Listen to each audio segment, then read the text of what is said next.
Everybody, will call the meeting back to order and begin with Mr. Butcher, who I'll recognize for 5 minutes for your opening statement. Mr. Butcher. Well, thank you and good afternoon to everyone. My name is Keith Butcher, and I am the founder of one of the founding partners of Mosaic Capital Partners, which is a small business investment company that is licensed by the SBA, and also the founder of a ESOP M&A advisory firm called Butcher Joseph and Company.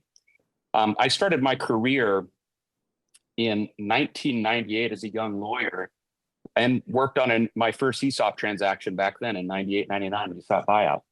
And coming from a small town in Nebraska, it really was a fortunate opportunity for me to see it in action and to watch a company transition from a family-owned business, to the employees. And frankly, I didn't even know the structure existed at that time when I entered my law practice from law school. Over the last 25 years, I've devoted my practice to employee ownership. I've worked on 300 plus transactions, enabling companies to transition into employee ownership of every size, of every place in the United States, and frankly, almost any industry you can imagine. And through that process, I've watched how valuable this can be for communities and for employees. I come to this meeting with a little different perspective, I think, than the prior speakers, because I view Mosaic Capital as a success of the SBA in entering the employee ownership world and creating impact on it. And so the first thing that I would say is, if we assume that it is truth that employee ownership and all the benefits of it align with the SBA's mission, then to me, there's just a massive opportunity for the SBA, and that I focus more on the opportunity in front of us. And that opportunity presents itself because we have this epic number of baby boomer entrepreneurs who have to do something with their businesses. Over the next 10 years, massive number of businesses are going to need business succession, and they're going to have to figure out who is going to take the lead for these businesses. The vast majority of them, but for a solution from the SBA or some other capital provider, are going to get sold to consolidators. And if there's a market for their business, that's what will occur. And it's going to happen private equity's become a massive pool of capital, and they're going to consolidate into those industries. And so the opportunity is for the SBA to do what it does best, which is it creates capital programs and it provides solutions in a really risk-adjusted fashion to be able to enable those markets to go.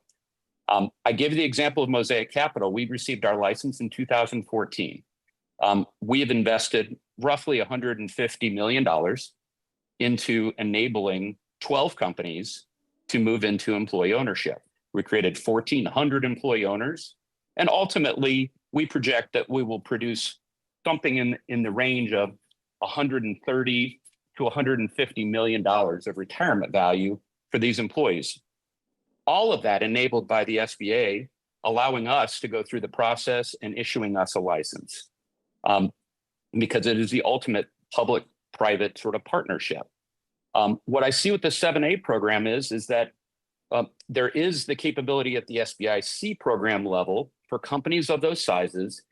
The 7A program would be a lower size limit. It would be sort of 15 million and below valuation companies.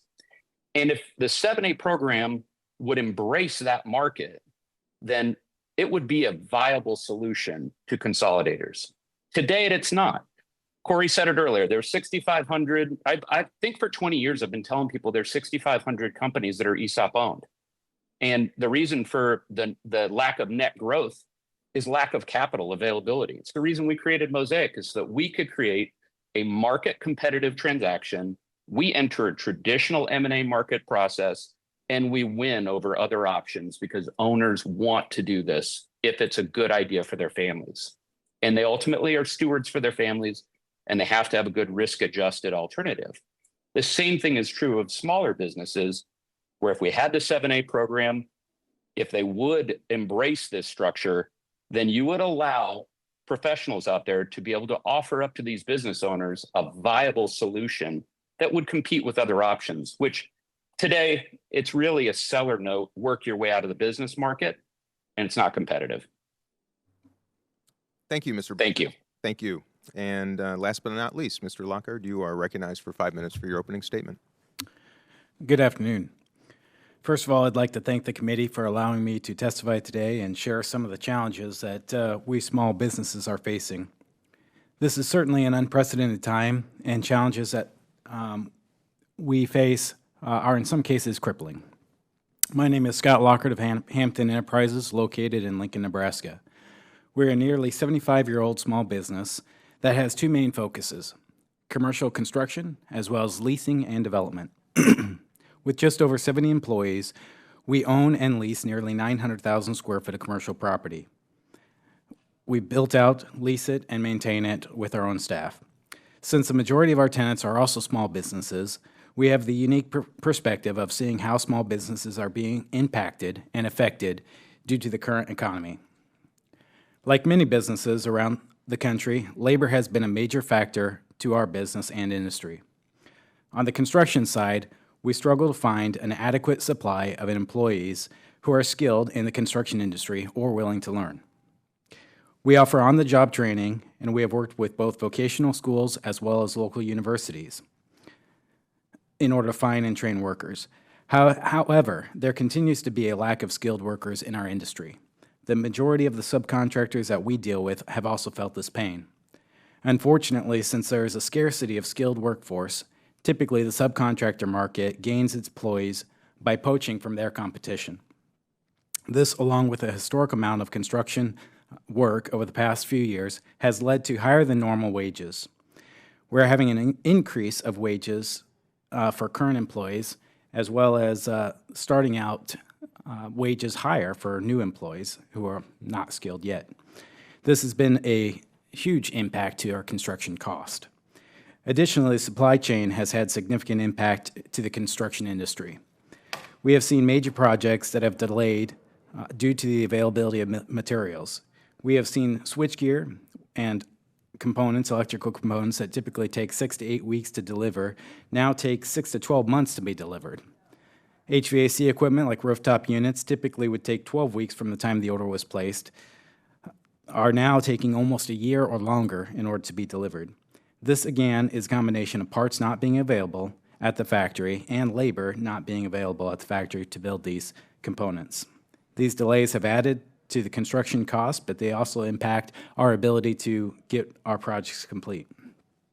I had one tenant that was delayed for several months because of the switchgear that we needed for their space was unavailable. We tried multiple avenues to find another solution. Ultimately, we had to complete the project and wait until these components arrived, thus delaying their move-in and delaying our revenue.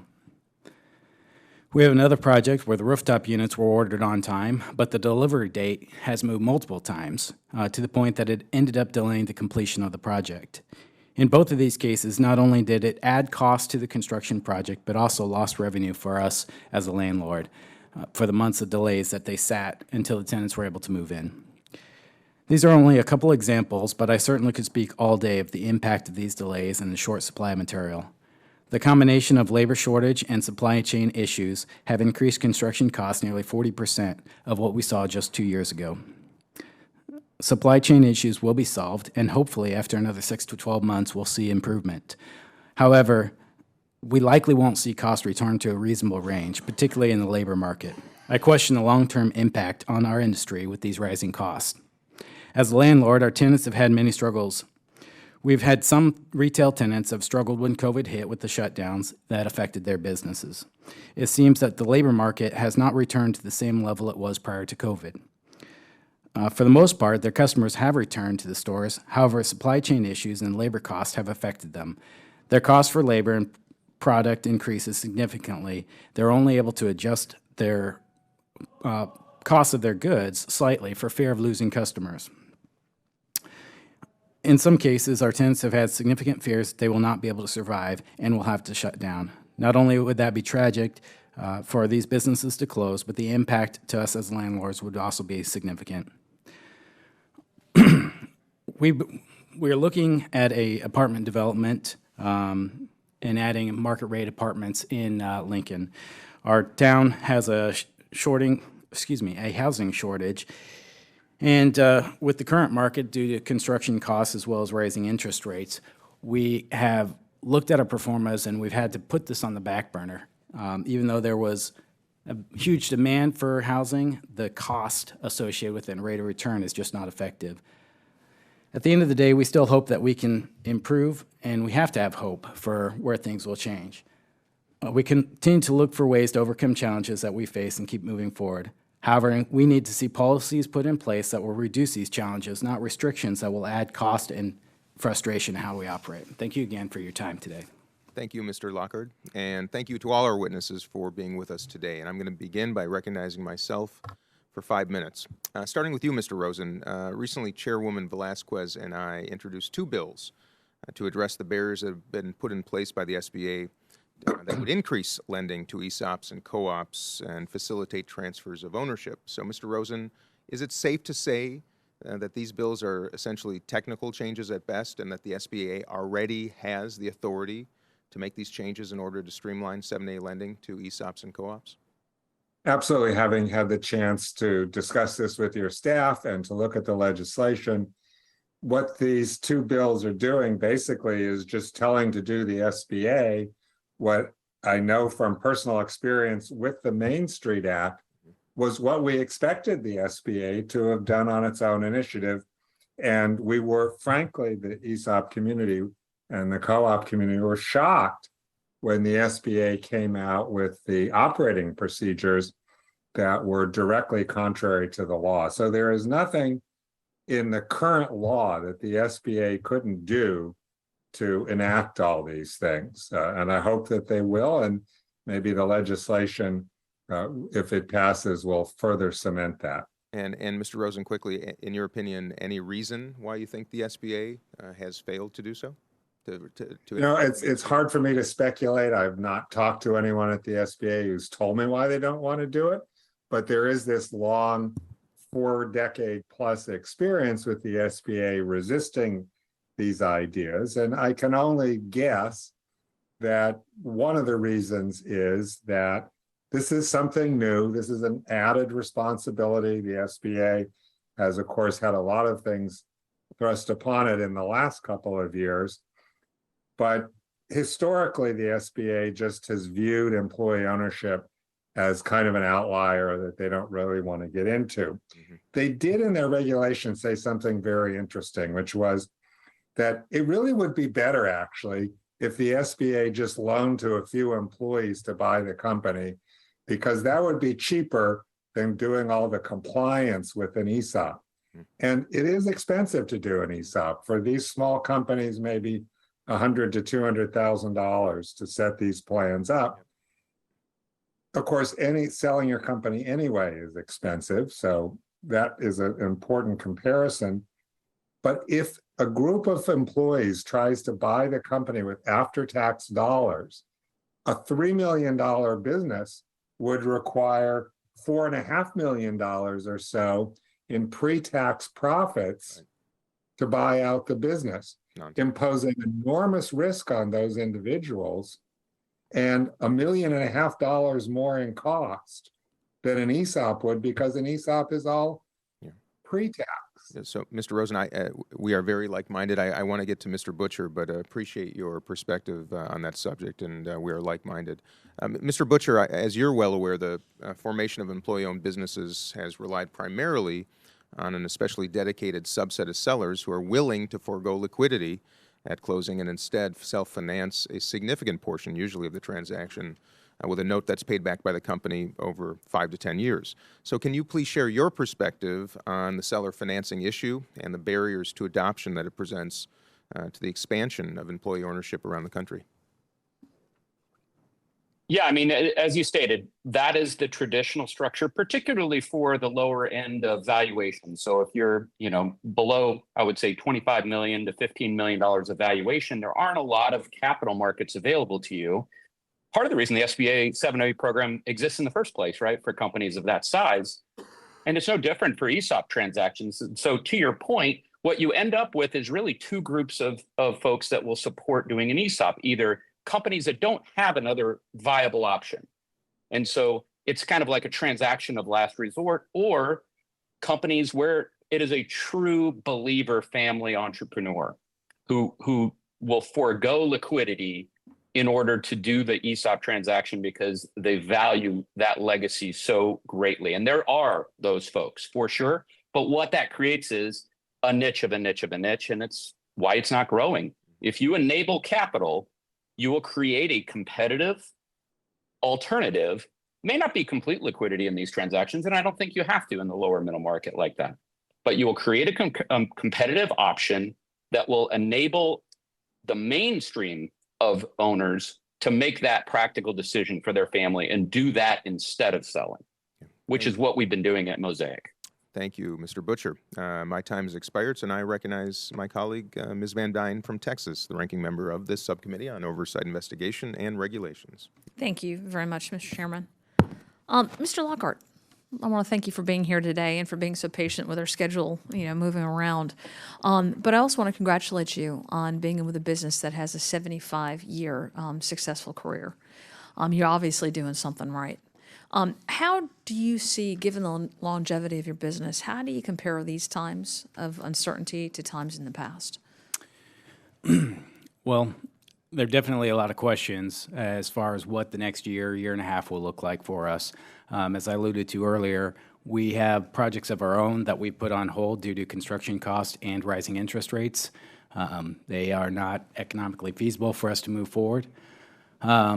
We are conservative as a whole. We've weathered some pretty tough times in the past.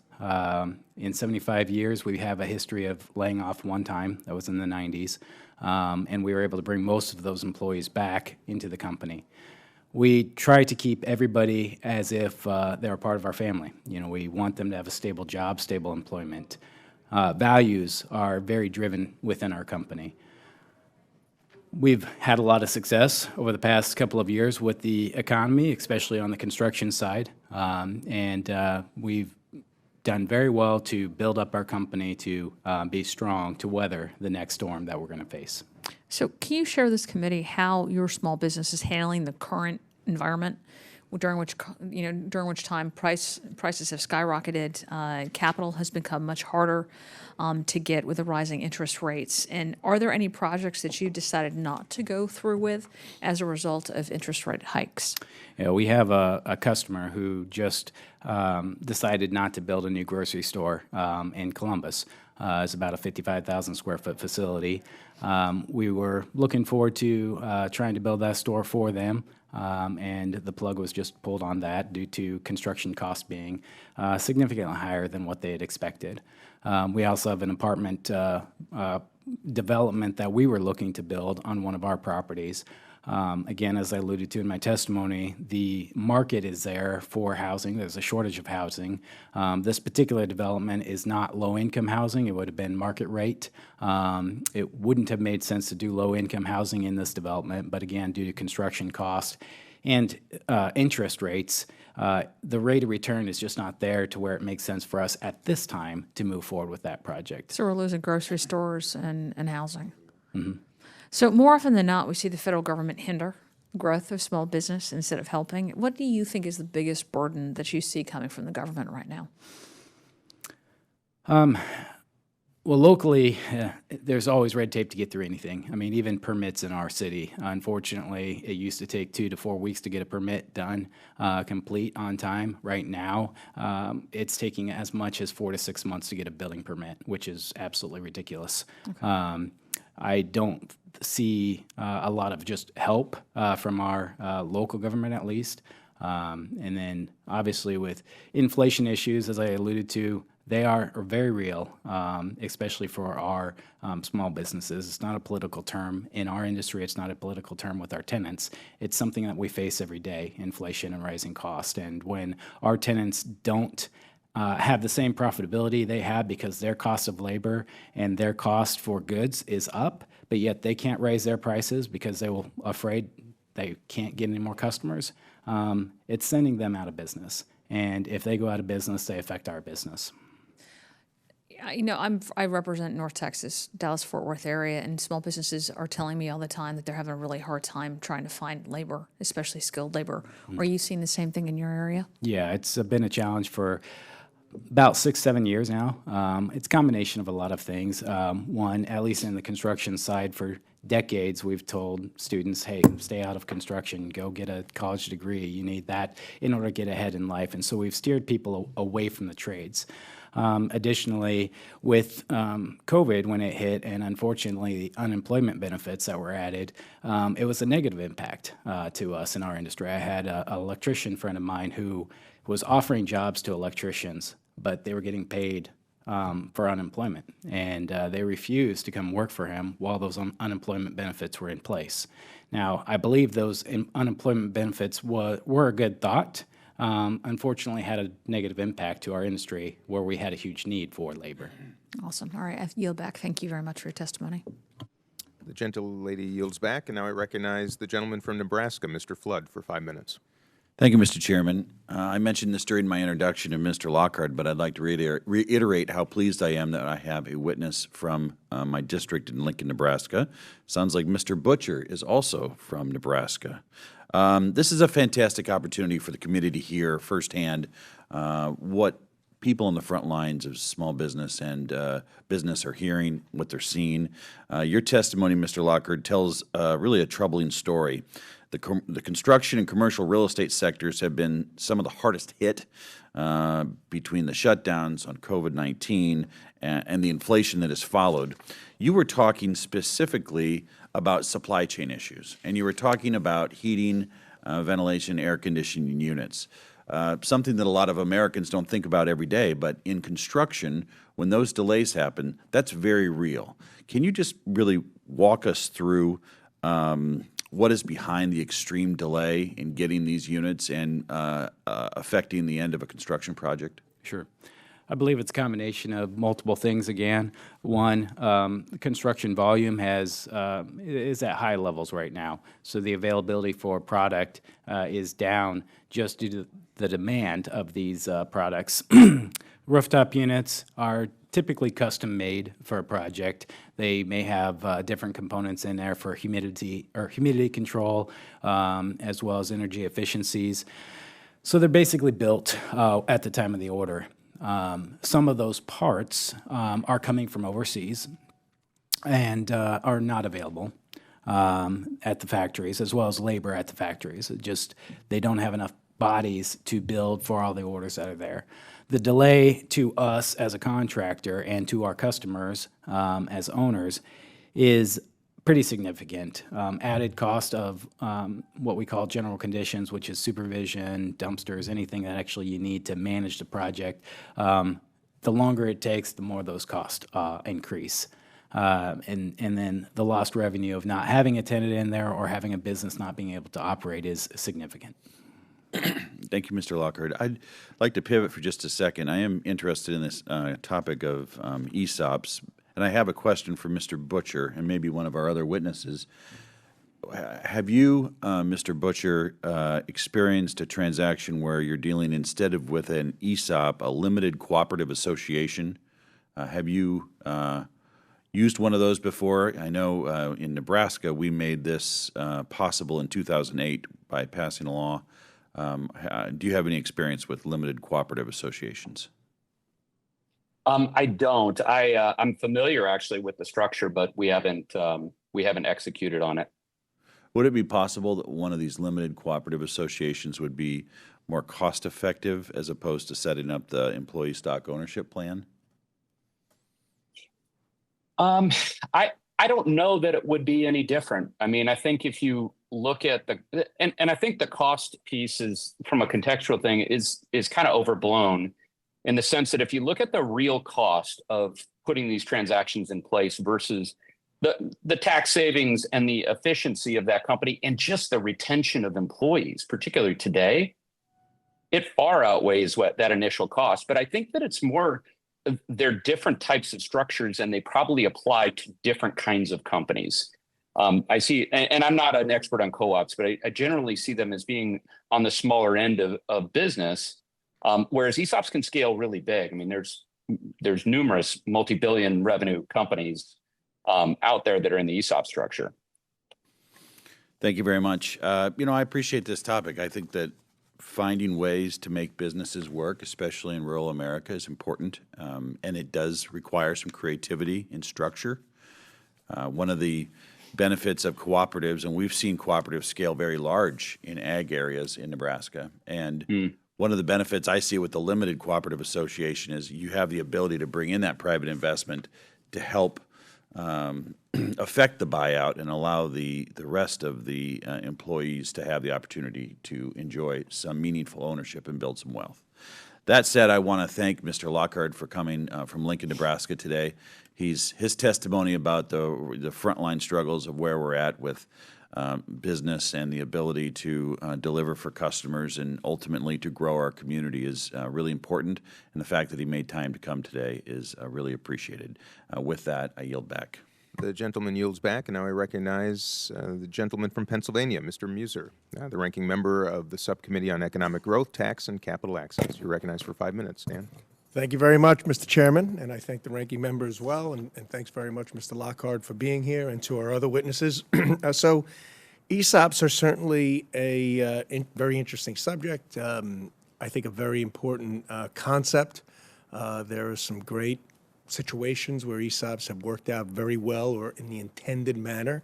There are also a number of times that ESOPs don't work out very well, particularly if the company fails right after the loans are taken out, the current owners cash out in many ways, right, and then move forward with less than favorable returns, and the company starts declining.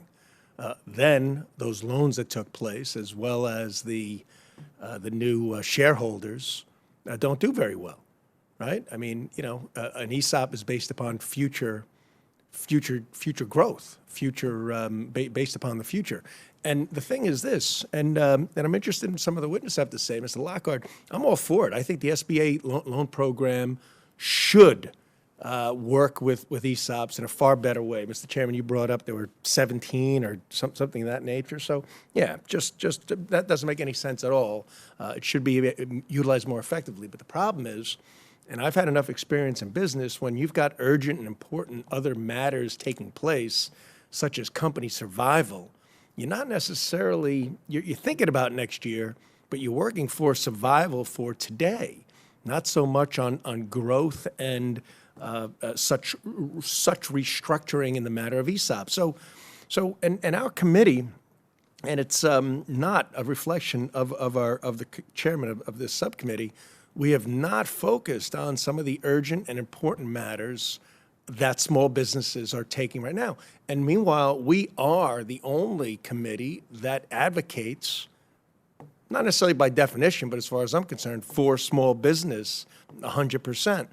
So energy issues that our small businesses face, gasoline, diesel, utilities. I mean, I just visited a company just recently that changed over to natural gas for the purpose of saving maybe as much as $1 million a year. They're about a $40 million company, about $3 million in such overhead costs. It cut back to $1 million because of the increase in natural gas. They're up to $6 million, thus losing $3 million off their bottom line before we get out of the gate, just for the year and moving into 2023.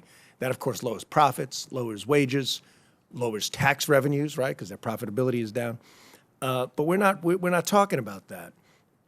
Grocery stores are hurting, right? I mean, they're in a place where they feel is a perfect storm between workforce problems, increases in their costs, increases of their products, delivery issues. I mean, the list goes on and on with grocery stores. They're barely surviving.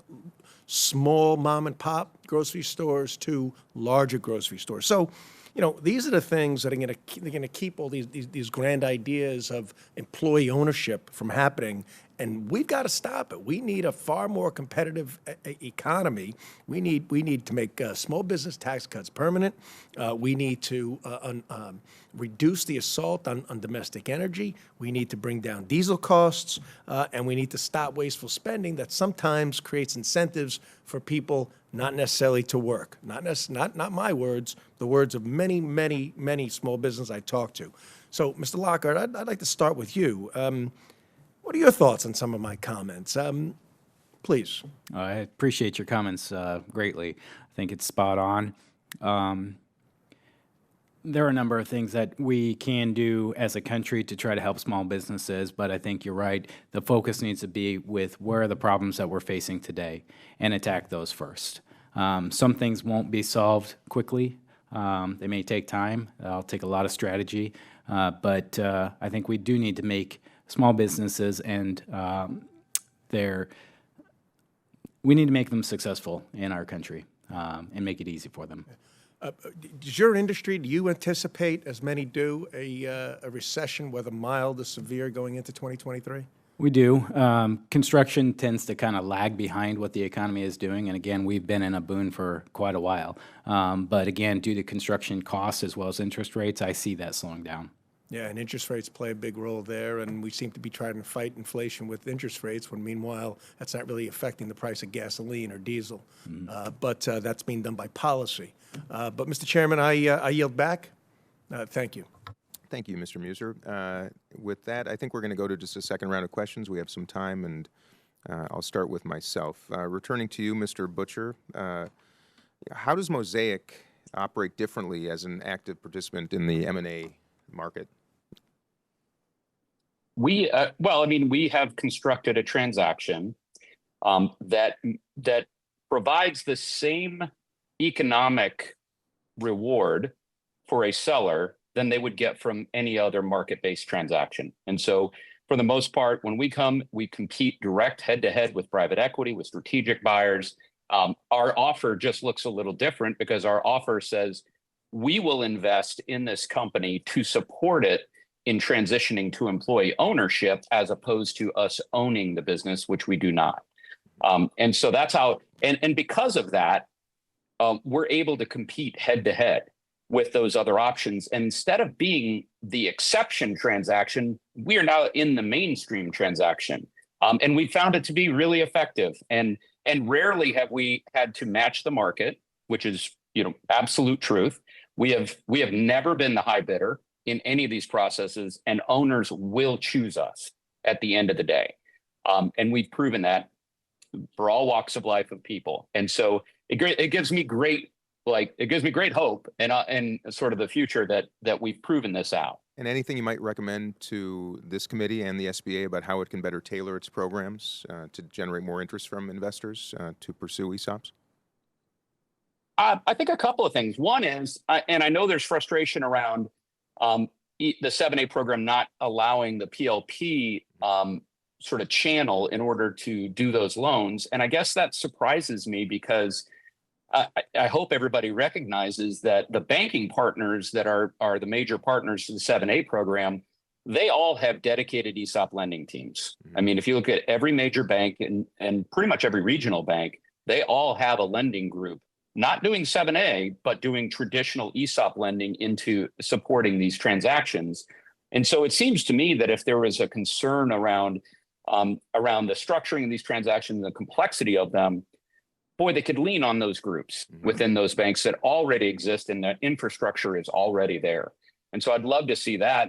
And the other, if I had a wish, I mean, it would be great if at some point within the SBIC program, if perhaps, the size limitation would get increased for these transactions, only because an ESOP has a really hard time competing for those really high quality companies that are sort of sized up from where we are limited. And those companies, if you want to move the needle on employee ownership, those are where there's vast amounts of employees. So that'd be interesting, but that's sort of future dreaming. Thank you very much, Mr. Butcher. Ms. Mankling, we have not forgotten about you. The USDA's Business and Industry Loan Program does not require a personal guarantee from co-ops. Instead, it requires co-op members to sign a covenant to withhold profit distributions until the agency loan is paid in full. So could this work for SBA loans to co-ops in lieu of a personal guarantee in your estimation? Yes, I think so. This is one of a few different solutions provided by the USDA, which has had a really long history of working with cooperatives to great success. I think, worker cooperatives in general, the structure of it is that, workers get paid a salary, they also get paid patronage. So that's where the profit goes. And, the average of that is like more than $8,000 per year across all worker co-ops, and being able to pay that back right away is definitely a solution. But right now, like the USDA's model is only limited to populations of 50,000 or less. So I think the SBA is really well positioned to create a complementary program or set aside to fill that gap for businesses outside of these areas. And I think it's about, the strength of the shared risk.